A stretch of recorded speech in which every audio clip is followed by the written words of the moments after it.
All right, so when you hear the word genie, you're probably picturing a big, blue, wisecracking character in a lamp, right? Well, forget all that. In this explainer, we're going to peel back centuries of folklore and fantasy to get to the true origins of one of the world's most fascinating and feared supernatural beings, the Jinn. We're going deep into history, theology, and myth to really understand the people of fire. Okay, let's dive in. Our story kicks off with a pretty chilling legend, actually, from the 1001 Nights. It's about a quest for the mythical City of Brass, which was supposedly built to contain King Solomon's most rebellious jinn. The explorers who found it, well, they discovered a silent, totally empty city, and on its walls was this terrifying warning, a testament to a power so immense it could just wipe a whole civilization right off the map. And that legend, it forces you to ask a really profound question. I mean, this isn't just some simple ghost story, you know? The fear it taps into is ancient, and it points to a belief in beings so powerful, so real to the people who told these tales, that they had to imagine a king great enough to actually bottle them up. To find where that fear comes from, we have to go way back. I'm talking back to the very beginning, to a time before gods or demons even had names. We have to look at that universal human instinct to put a face on the shadows and give a name to the things that go bump in the night. The foundation for all of this is something called animism. For our ancient ancestors, the world wasn't just a collection of things, it was a community. Every river, every mountain, every tree had a will, a spirit, a story. This really built the psychological architecture for a hidden world, a place where humanity was in this constant conversation with unseen forces. Now, as societies got more complex, guess what? So did their beliefs. In Mesopotamia, where we saw humanity's first cities, we also saw its first organized systems of the unseen. That vague primal fear of spirits in nature? It started to get categorized. This is the moment we began to systematize our fears, turning this formless dread into a whole catalog of specific enemies. And wow, what a rogues gallery it was. You had the Lilitu, who gave a terrifying form to all the dangers of the night.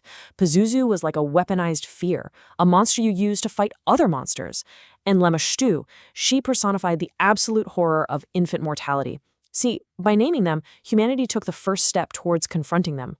Because a demon with a name is a problem you can at least try to solve. So while the city dwellers in Mesopotamia were busy cataloging their demons, a totally different kind of spirit was being forged out in the vast, empty deserts of Arabia. Here, the overwhelming emptiness and the harsh environment shaped a new and much more complex entity, one that was woven right into the fabric of society. What's so remarkable here is just how integrated the Jinn were in pre-Islamic Arabia. They weren't just monsters, they were everything. They were patron spirits bound by sacred pacts to protect entire tribes. They were the source of art, the muses for the great desert poets. And the most powerful ones, like Alet and Aluza, they were elevated to goddesses, worshipped in huge cities like Mecca. Now this entire complex spiritual world, which had basically governed life in the desert for 1,000 years, was about to come face to face with a force that would change it forever. When Islam arrived in the 7th century, it didn't deny the jinn's existence. Oh no, it absorbed them, it validated them, and then it radically, permanently altered their very nature. And the change was absolutely profound. The Quran stripped the jinn of all their divinity. Just like that, they went from being worshipped gods to subjects of God, accountable for their actions on a future day of judgment. They weren't just regional spirits anymore, they were recategorized as a single, unified species, a parallel creation, just like humanity, sharing a profound and frankly dangerous gift with us. And this is the crucial part, their essence. The Quran says they were created from Marijin Mina Ronin, or smokeless fire. This concept is the master key to understanding them. It explains their powers, their speed, their invisibility, their ability to shapeshift, but it also explains their temperament. Think about it. Fire is pure energy. It's both creative and destructive, which makes the jinn volatile, passionate, and prone to extremes of both good and evil. So Islam established this new cosmic order. You have angels, made of light, who are basically incapable of disobedience. You have humanity, made from clay, tasked with being stewards of the earth. And then you have the jinn, made from fire. But the single most important trait that connects humanity and the jinn? Free will. This means just like us, they have societies, cultures, and choices. They can be believers or non-believers, pious or corrupt. They're facing the exact same moral test. And with that shared gift of free will, well, that's where the first great act of rebellion comes in. It's an event that would forever define the relationship between the people of clay and the people of fire. This is the origin story of the adversary, the Shaitan. The story is incredibly dramatic. When God created Adam, the first man, he commanded everyone in heaven, angels and jinn alike, to show respect. And they all did, except one, a very pious jinn named Iblis. And his refusal wasn't born from some temptation, it was pure intellectual arrogance. He argued he was better. He was cast out, and in that fall, he swore an eternal war against all of humanity. This one line gets right to the heart of his rebellion. It's basically an argument of elemental racism. Iblis truly believed there was a natural hierarchy where fire was just inherently better than clay. His pride was so intense that he placed his own flawed logic above a direct, crystal-clear command from his creator. And that prideful rejection is the source of the eternal conflict.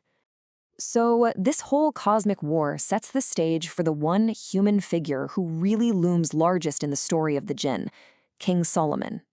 But to understand his legend, we have to realize that we're actually talking about three different figures, all layered on top of each other by history, scripture, and folklore. First, you have the historical man, a powerful but very human king. Then, the Quran elevates him into a prophet, giving him this miraculous, God-given authority over the jinn.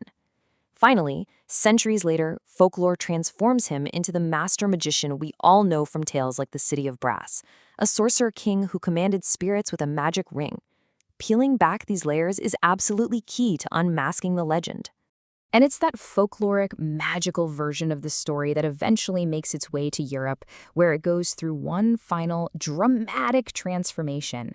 This is how the complex, theological jinn got simplified, sanitized, and basically put into a lamp for Western audiences.